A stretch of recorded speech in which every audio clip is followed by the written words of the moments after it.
Good afternoon, everyone. My name is Dr. Eugene Sanders. I'm the CEO and Superintendent for Sandusky City Schools.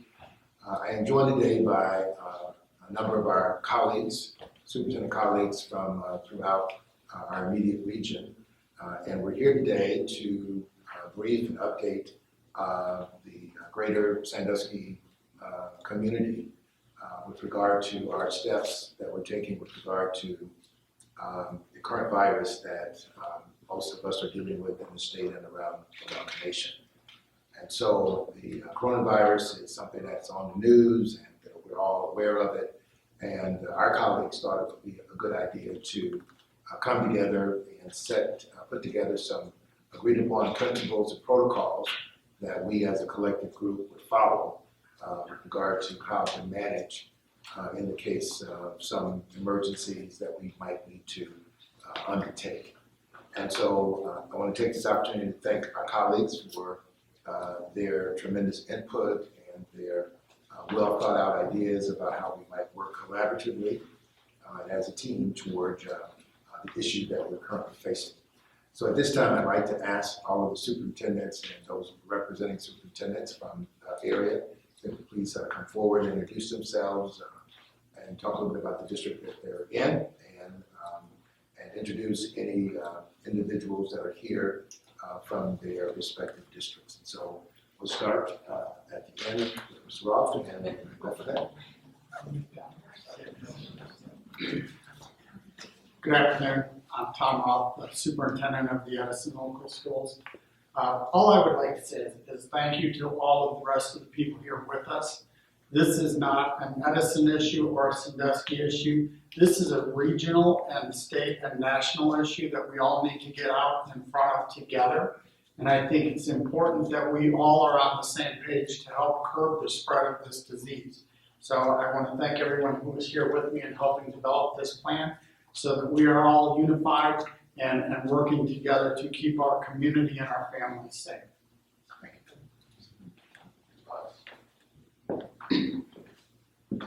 Good afternoon, Todd Boggs, Superintendent of Perkins. First of all, I'd like to say thank you for being here. Thank you to Dr. Sanders for hosting us. To my colleagues, your valuable work and support to us is immensely appreciated. We do need to curb this. This is an unprecedented situation that we are in. And with that being said, working together for the good of our kids, the caring, compassionate ways that we need to support our children, we will do moving forward. And I appreciate this opportunity. I'd also like to thank Mr. Schade as well, Mr. Crooks, and Jeff Stackman with our communications at Perkins. Thank you. Hello, I'm Doug Crooks, the Superintendent, North Point ESC. We're a multi-county organization serving 4 counties, and this morning we had a meeting with all 27 of the districts we represent. I can tell you that this issue and the priority of students, ensuring the safety of students, and any of the parents and grandparents that attend events and things along that line have been addressed and discussed and total, going through everything in terms of what could possibly happen. And I appreciate the superintendents in Erie County today to go ahead and move us forward and taking that step forward as we move down the road. So thank you. Good afternoon, Denny Muratori, Huron City Schools. I'd like to just quickly recognize, we've got 2 board members here, Mrs. Jody Mast and Mr. John Jones. Your presence here today just reiterates and solidifies how important this topic is, so thank you. Also like to recognize members of our team that are here. Dr. Julie McDonald, Denise Zilski is here with us as well, so thank you guys for coming out. I'd like to just thank my colleagues for the opportunity to work together. Mr. Schade, especially you as well. We've been talking quite a bit lately. The level of collaboration, the collegial conversations that we've been having, I'm going to tell you, it's unprecedented, in at least my tenure here working with Huron, so I thank you for your leadership for that. I'd also just like to thank our parents.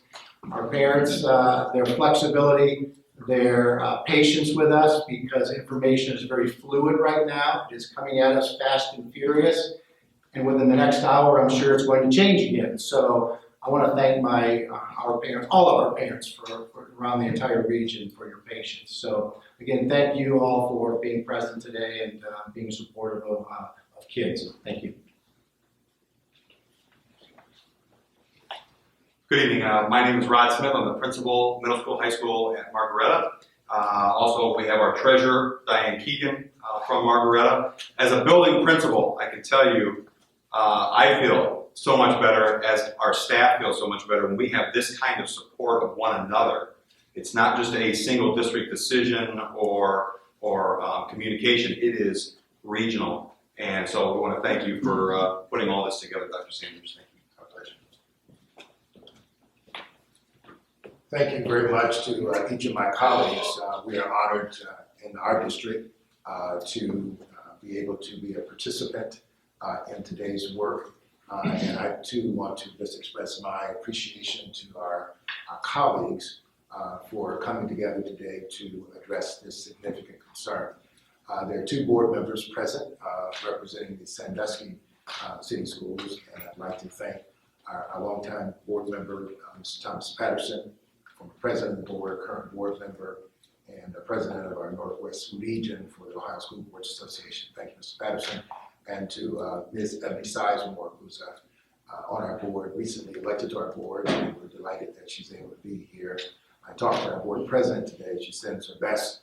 She's unable to be here, as with a couple of other board members, but we always appreciate our leadership from our board and their amazing support for our work, and particularly today as we work to address candidly an unprecedented type of matter probably in most of our careers. So we met together as a group of chief executives, and we determined that there were some protocols that we want to follow as a collective group. And I'll share those protocols with you. Then I'll introduce Pete Schade. Mr. Schade obviously is our county executive with regard to health-related matters in our region. And he's going to provide an update and provide some comments, and then we'll open it up to any questions that anyone might have. This is also an educational opportunity, so if there are questions that might come forward, we certainly welcome those. I'm also joined up front by my two direct reports, Chief of Staff and Transformation Officer, Dr. Sturgill, and our chief, I always say my, I think I own him. But our Chief Academic Officer, Dr. Cade, and thank you to all of my team members today who worked very diligently to make sure that this event occurred in very short order. So thank you to my team, and thank you to my board president, Mrs. Bridget Churchwell, who just came in. So thank you, Madam President, for being here today. As I mentioned, we had a meeting earlier today, a breakfast meeting earlier today, and we have come up with these protocols that we will be following as a collective group in terms of managing this matter. We do have a printed press release that we can share with the group, and Ms. Pugh will make that available to all of you. Our first agreed upon position is regarding the conditions on which we would close schools. And we as a collective group will be, if there is a school closing or direction, we will jointly close as a group of schools for our area. Our closing, however, will be directed by the appropriate health official, Mr. Schade, or someone from his office, or someone at the state or federal level that would give us clear and precise direction with regard to closing school. This is not like a snow day. This is something of much more significant magnitude. And so we will be doing that together. So there won't be one closing, one opening. We'll be doing it as a group. And we think that's in all of our best interests. We as a group also agree that we will commit to providing some type of digital academic opportunity for our students. Obviously, in the case of a closure that goes multiple days, we want to be in a position to assist our students with ongoing educational opportunities. And so all the districts represented here today are committed to ensuring that that indeed takes place. Thirdly, we are all committed to ensuring that our buildings are safe and secure.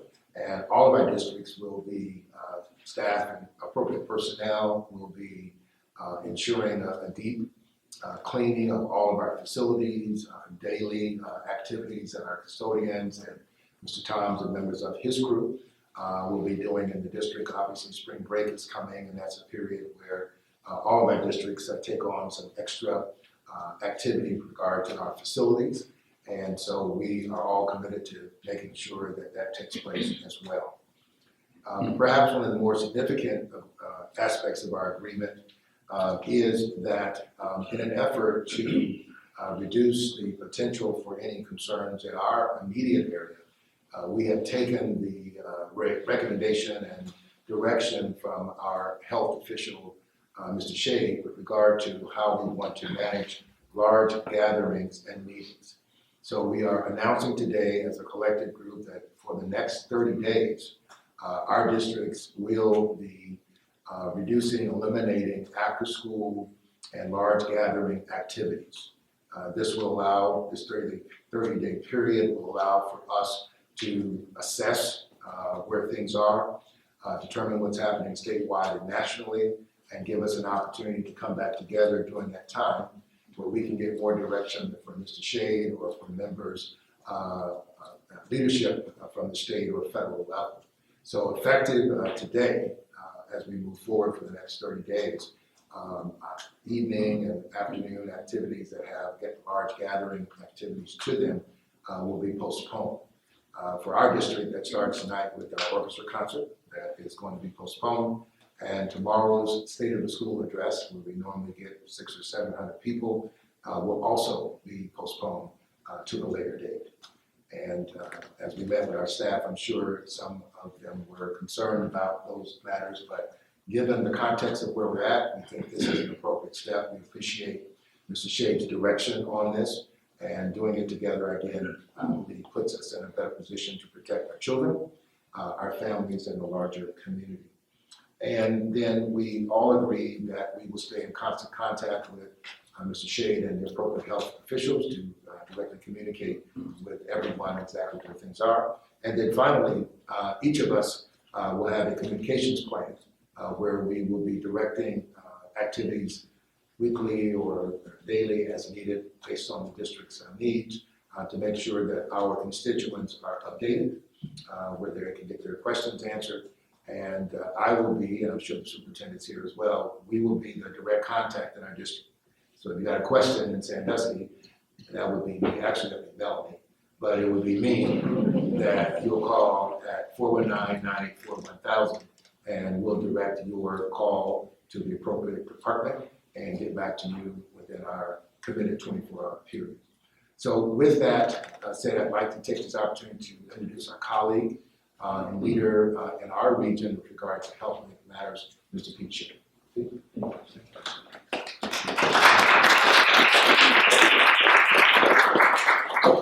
As usual, I don't have anything written down, so I usually fly and talk. And first thing I'd like to say is thank you to our community. Erie County and all of us have always worked fabulously together. I can say on behalf of the Board of Health that our schools are in great shape in terms of sanitation and cleanliness, which is a great start for us to move forward together on keeping what we call community mitigation at bay. So some of you may not know, we do have a fourth person now in Ohio who's tested positive for the coronavirus, and with no known travel or contact with someone who does have it. So what does that tell us in public health, and what does that tell you? It means that it's capable of spreading, and we know it's going to do that. So a lot of folks have asked the question, why is it important to close right at this point indoor events, such as events at the schools? Why is that important if it doesn't seem to really be affecting the kids? At this point, it's prudent to do that to stop that spread, that community spread. So anything we can do to delay the effects of the virus as we get into better climate and potentially beating this virus as a group, instead of letting it beat us, is what we're going to do and work together on. So we've been really blessed to work with our schools and all of these fine folks that are here today and school board members that are here for the community's awareness. We work together on a lot of different things. It's not just an inspection of the kitchen. There's a lot of other issues that come forward. There's measles, or there's been measles. There's been a lot of other diseases that we've worked on. What's different about this particular virus is it likes to live longer on fometic surfaces. We haven't seen that before. So typically a virus needs a living host to survive, and it's not going to live on a tabletop or on a desk or on a rail in the cafeteria. COVID-19 likes to do that, and it has the ability to do that, and then you touch it, you touch your face, and voila. That's why we've seen a week ago 90 people in Italy with it, and today 9,000. Okay, same in this country. We have over 1,000 today, and a week ago we had 15. So back to the schools and supporting what the schools are doing. The health department is going to continue to shoulder this with the schools, the hospital, and our other healthcare partners. We've taken other steps with elder care and OVH and some other places in town. But the prevention of indoor activities of large groups, and again, I'm not going to stand here and try to define what a large group is, but we just need to come together. Some of that will be handled case by case, but I think standing together and saying, if this community spread keeps happening, and it looks like more and more people are getting this, you can probably begin to see, and we need to plan, which they've already been doing. These folks have already planned for the days when we do have to close the school. So their leadership's been unparalleled on this subject. If we do have a situation where we close the schools, as Dr. Sanders has alluded to, they'll all be closed. We're not going to Mickey Mouse this thing and have one school district closed but 3 others open and watch this virus attack everybody.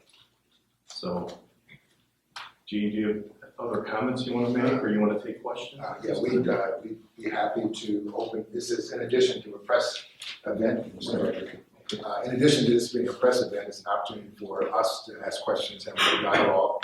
Obviously, we have our hometown newspaper here, but if there are questions either from the reporter or other staff members that are present, we'd be happy to respond to any questions or observations from the presentation.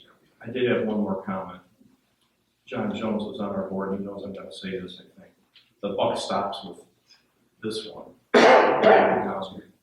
What decisions we make here are going to be germane to Erie County and made as a group, but I'm going to be the one responsible for that decision. I'm not going to say, well, the state said, or the CDC said, or this group said. And I want to be really clear about that with everybody. We're going to do what's best for our community.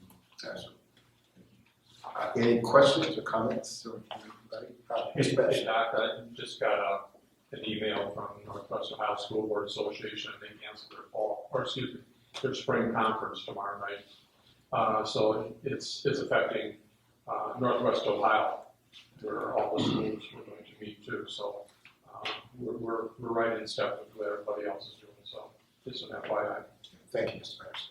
Yes, I have a question, and I don't know if this pertains directly to the school system, but I know a lot of, especially Sandusky district, students take advantage of the Nehemiah Center as an after-school place to go for tutoring, for meals, and there are a lot of volunteers that volunteer there. Has there been any thought to that program? Yes, question that was asked is what about after-school programs offered by external groups that impact our students for aftercare or extracurricular kind of. Our leadership meeting, we met with our principals and district administrators, and certainly if a parent chooses after school to enroll their child in some non-Sandusky City Schools activity, that is certainly their prerogative to do so. From the Sandusky City Schools point of view, we're not having any after-school activities for 30 days. And I know that's an inconvenience for parents and all of us, because we do a lot, as do my colleagues, in terms of offering unique programs for our kids. Our kids are in dozens of, all of our kids are in dozens of different kind of opportunities. Given the nature of the situation we're in, we think it's in our best interest to limit, from a district sponsor point of view, those after-school activities. So we are communicating with all of the appropriate groups and associations that sponsor these activities and telling them what the district's position is going to be for the next 30 days. And then that gives us an opportunity at that point, at Mr. Pete's direction, to determine how we want to proceed. But for the next 30 days, that's what we're doing. We've been planning all kinds of things in our districts with financial implications and travel-related concerns. And so it's an inconvenience for all of us. But we think where we're at is in our best interest to make that decision. Thank you. So if I may add to that, Dr. Sanders. So the health department is in a mode called incident command. So we have about 150 people on staff, and they're doing their daily chores right now, but we do get together in modules for planning and operations and epidemiologists, which, by the way, Ashley is here. Ashley Franks is our epidemiologist. We've got several at the health department, but she's our chief epidemiologist, which is our disease detective. What I wanted to say to your question is we'll work with groups if they're not sure. And we have these people in this incident command system who are able to go out. And that's what we want to do in times like this. We want to hit the street and talk to people, and we're not going to stay in our four walls. We're going to be out moving around, and that's why we're prepared for that. I just wondered, it happens to It's be a good an question. organization that I volunteer for. Sure. And it just, there's a lot of kids that take advantage of that need that after-school meal and just. Mrs. Max, great question. With Huron, we've been talking to our Huron Public Library, and as of right now, their directive is going to be possibly eliminating large meetings. They host quite a few meetings, but as far as day-to-day in the event, we close and there's an access barrier for students from the electronic implementation of our instruction. That, as of right now, is still available, but I think, again, this is probably hour by hour with what's coming from Mr. Shade's office, but it's another resource for us as well. I just want to comment on it. Any other comments or questions that we can answer? I would like to share 3 questions that delayed my being here. I had 3 that I received from the college. There are individuals that are concerned with the districts being able to support daycare needs, in addition to if students will receive meals during the shutdown for those families who do not, receive the free and reduced lunch program. In addition to those districts who are looking to utilize internet or online academic services, if the districts will be providing hotspots to support those families that do not have access to internet. So those were the 3 questions that I had. Thank you, Madam President. And in our conversation today with our team, all those issues came up. And we're working through access opportunities for students as it relates to the technology support that they'll need. We're working through also accessibility matters as it relates to food and food services support, where a lot of students, many of our students in particular, that meal is an important one, sometimes maybe even the only one or 2 for that day, so we're very sensitive to that. We're waiting for some more direction as to what a shutdown means. Does it mean that we can come in this building and do some things, or does it mean this building and all buildings are off limits? So some of those dynamics we're still working through, and we're very sensitive to the kind of impact that this is going to have on our kids and their access. And the inconvenience is going to be for parents and grandparents who provide amazing support services in extended families kind of situation. So these perspectives we've had some initial conversations on in our district, and I'm sure our colleagues are having the similar conversations. Our position essentially is this is a unique circumstance, and it calls for unique leadership and unique direction at this critical moment.